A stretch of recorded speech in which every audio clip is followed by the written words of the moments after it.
Welcome back. Certainly another cloudy day here at Vincennes, Indiana. Today's temperature at 40. Today's high, 44 degrees. Today's low at 31. Winds coming west at 8 miles per hour. The humidity at 89%. The barometric pressure 29.70 and steady. Now, as we take a look at our local area condition, it looks like Edwardsport, Washington, overcast skies, both at 40. Decker and Bridgeport, Illinois, overcast skies at 41 degrees. Let's take a look at what's going on across the United States. As you guys can see, we do have temperatures in the northern half of the United States in their 30s through their 40s, with Buffalo, New York at 35 degrees. We do have Bismarck, North Dakota at 40 degrees, and also Portland, Oregon at 46 degrees for the southern plains of the United States. As you guys can see, temperatures are looking awfully warm, with Jacksonville, Florida at 78 degrees, Corpus Christi at 66 degrees, and Sacramento, California at 57 degrees.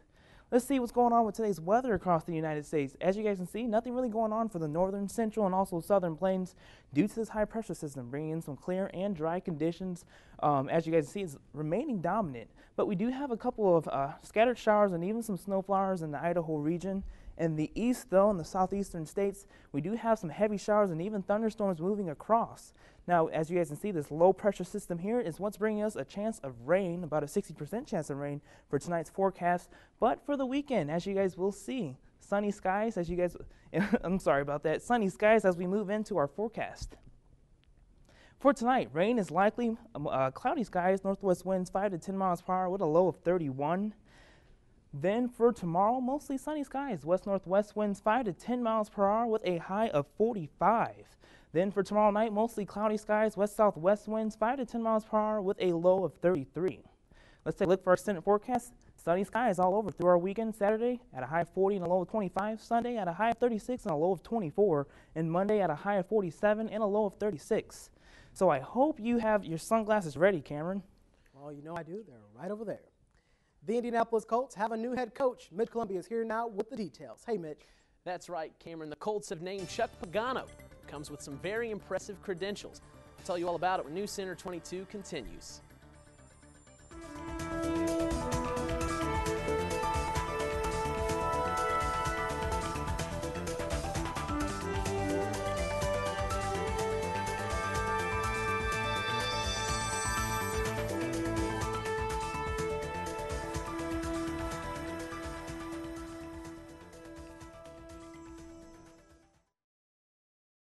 On Masterpiece Classic. It's up to you. Don't abandon me, please. Sometimes a hard sacrifice must be made for a future that's worth having. Who'd have thought it? The cold and careful Lady Mary Crawley. I'm going to sell my story about Lady Mary, about the Turkish gentleman, about Miss Smith. Now, there's no point in pretending that this is going to be easy. Well, Lady, wake up. What on earth? You better come downstairs. Downton Abbey on Masterpiece Classic.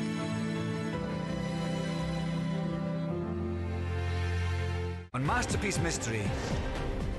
What are you doing? Bored? No. Bored! I'm sure something will turn up, Sherlock. A nice murder. That'll cheer you up. Has it occurred to you that the bomber's playing a game with you? What are we dealing with? Something new. Better get my feelers out for this character. Pointless, you'll never find him. But I know a man who can. Who? Me. Sherlock on Masterpiece Mystery.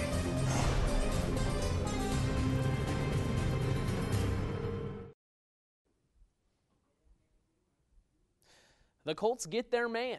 Good evening, everyone. For WVUT Sports, I'm Mitch Columbia. The Colts have a new head coach, Chuck Pagano. He is coming to Indianapolis after spending the last 4 seasons with the Baltimore Ravens. As a career assistant, Pagano was named defensive coordinator for the Ravens in 2011 after spending 3 years coaching the Ravens' defensive backs. He has been an NFL assistant for the Raiders and Browns, as well as serving as a college assistant at Miami and North Carolina. Pagano's Baltimore defense ranked 3rd in points allowed in 2011. As you know, Indianapolis is getting ready to host the Super Bowl, and the city is being transformed as the big game draws near. Julie Persley has a look at the changes. The way we look at Indianapolis is changing at least through February the 5th. from the air, it looks like a different city. Downtown Indianapolis really has come alive with all things Super Bowl this week. You've started to see banners go up on the side of buildings. You've started to see the skywalks wrapped in the color. The JW Marriott is getting ready for its shining Super Bowl moment. We know that this will definitely be a spotlight that we are sure will get attention. The NFL chose this building as a site to display a huge banner of the Vince Lombardi Trophy. It's taking crews about 6 days to get it in position. There will be 34 stories and a wonderful welcome for all the people attending the Super Bowl. Tents are going up around Lucas Oil Stadium and the Indiana Convention Center. They will shelter fans from the cold as they soak up Super Bowl fun. Along Georgia Street, Super Bowl Village is taking shape. Stages are set up for more super entertainment, and vendors are getting ready to set up shop. RTV6 helicopter pilot Randy Fisher has been getting a daily bird's eye view of the progression. It's really coming together. Every day, every morning, it's something different that I noticed that I didn't notice the day before. The look of Monument Circle is also changing for this super experience. The Super Bowl 46 Roman numerals are going up on the South Spoke. So if you're driving from the south side of Indianapolis and you're coming up Meridian, they will be straight in front of you on Monument Circle. The host committee says this is a place to be if you want to get your picture taken next to the Roman numerals that are 30 feet tall. It's a busy night on the girls' high school hardwood. The 4th-ranked Vincennes-Reveille Lady Patriots host 3rd-ranked Northeast Du Bois at Ralph Holscher Gym. Both teams are 15-3. The varsity contest gets underway at 7:30. It should be a good one to watch. Vincennes Lincoln will be looking to snap a 6-game losing streak tonight at home against Mount Carmel. And elsewhere, the South Knox Lady Spartans travel to Lagodi, while North Knox plays host to unbeaten Bar Eve. 3-game losing streaks left Indiana and Wisconsin trying to make up ground in the Big Ten race, but their coaches still feel good about their chances. The 16th-ranked Hoosiers will try to snap a 10-game losing streak in Madison when they visit the number 25 Badgers tonight. Indiana won 3 of its first 4 conference games, counting Ohio State as one of its victims, but then lost its next 3 to drop to the middle of the Big Ten standings. Jared Sullinger tallied 20 points and grabbed 13 boards to help lead 3rd-ranked Ohio State past Penn State 78-54 in Columbus. Big Ten scoring leader Tim Frazier had 16 points, and Jermaine Marshall finished with 14 for Penn State, which has lost its last 17 meetings with Ohio State. The Buckeyes scored the first 8 points and led 15-2 for almost the first 8 minutes. Ohio State improved to 15-0 at home this season while running their home winning streak to 37 in a row. That's the 2nd longest streak in the country, behind Kentucky's 47 straight. Tom Izzo picked up his 400th career win Wednesday night as 11th-ranked Michigan State beat Minnesota 68-52 in East Lansing. Draymond Green led the way with 22 points, 14 rebounds, and 6 assists to help the Spartans move into a first-place tie in the conference. Minnesota pulled within 5 with just under 10 minutes left in the game, but the Spartans responded with 5 straight points to restore a double-digit cushion and coasted to their 13th win at home against the Gophers. In the NBA last night, the Indiana Pacers handed the Chicago Bulls their first home loss of the season, 95-90 at the United Center. The Pacers overcame a 10-point deficit behind Danny Granger's 22-point effort. Roy Hibbert added 20 points for the Pacers. Derrick Rose led the Bulls with 24 points. Indiana snaps a 9-game losing streak in Chicago. That's including last year's playoffs. They improved to 12-5 on the season. Their 3-game road trip continues Friday in Boston. The Los Angeles Lakers held on to beat the Clippers 96-91.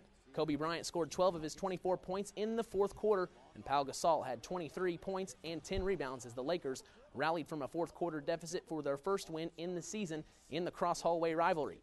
The game featured sharp play, including several moments of brilliance from Bryant and Blake Griffin, but also 6 technical fouls, plenty of extracurricular talk, and the ejection of the Lakers' Josh McRoberts for scrapping with Reggie Evans. Griffin had 26 points and 9 rebounds, though, for the Clippers. It looks like there's a new rivalry in L.A., Cameron. As a comeback for basketball. Thanks, Mitch. News 22 is back after this.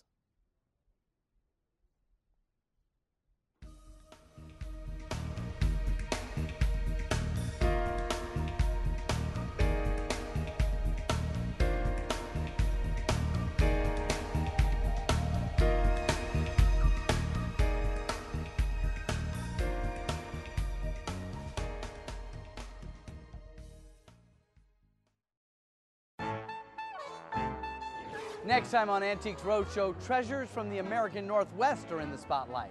This one is the king. It's one of the best baskets like that any of us have ever seen. Oh my God! Whoa! That's a shock to me. Don't miss our visit to Eugene, Oregon, next time on Antiques Roadshow.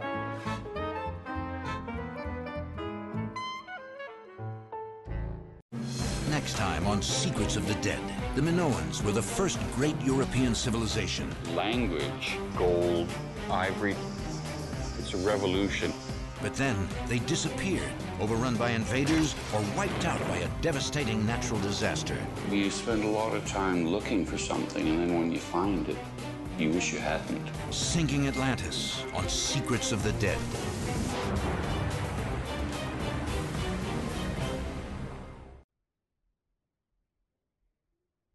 And finally tonight, it's like a Hitchcock movie with one hitch. It's real. For the past 3 months, a Kentucky neighborhood has been gradually invaded by a cloud of birds. As Jeannie Mose reports, what's dropping from the cloud isn't raindrops. Here in LaGrange, Kentucky, folks don't just watch the birds. They're living it. Oh my gracious. It's really creepy. It's kind of like, is the world coming to an end here or something? I mean, it's scary. Yes, it's like bees. But it's crazy. It's scary, ain't it? How many do you think? Like a million. It's like we're being held hostage. Held hostage in maybe a 3-mile radius by blackbirds. Blackbirds that fly in like clockwork every evening at dusk to roost in a wooded area. It's spooky. Then fly out in the morning. Hairstylist Antoinette Taylor decided to shoot the birds. Nobody believes me, so I had to put it on video. At first, Antoinette says, it was exciting because we've never seen anything like that, but now it's getting ridiculous because there's kids that are actually catching eye infections from the bird droppings. In that one little area of LaGrange, they're using umbrellas, but not just for rain. The birds are leaving these folks pooped. We wash our cars every single day. When it comes down, it sounds like rain coming down. I mean, literally, from inside of our apartment, you think that it's raining outside. In Hitchcock's The Birds, the townspeople worried about being pecked to death. But here, they're worried about being pooped to death. Oh, you got it on your leg. Oh, that's fuzz. That's fuzz. Are you sure? It's more like that scene spoofing the birds in High Anxiety. Between 5:30 and 6 in the evening, residents like Antoinette Taylor Get the keys! Get the keys! make a run for the shelter of their cars. Bird experts say this is not that unusual. When starlings do it, there's a name for it. Murmuration. Repeat after me, murmuration. Murmuration, what does that mean? A murmuration is a synchronized swirl of starlings. The word was popularized after 2 filmmakers on a canoe trip in Ireland shot the phenomenon and put it to music. Breathtaking.